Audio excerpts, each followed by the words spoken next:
Hey there, welcome. In this quick tutorial, we are going to show you how to turn off YouTube notifications. It's super easy and we'll make sure you'll get it right. Just make sure you are logged in and using the latest version.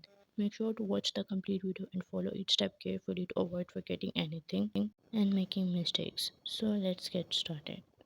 First, you have to long press YouTube. Now click on App Info. Now click on Notifications. Now click on Allow Notification.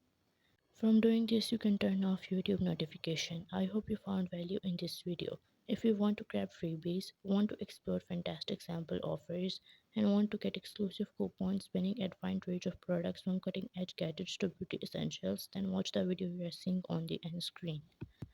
Also, please consider showing your support by commenting, liking, and subscribing to our channel for more valuable content in future. Your engagement is highly appreciated. I wish you very good luck.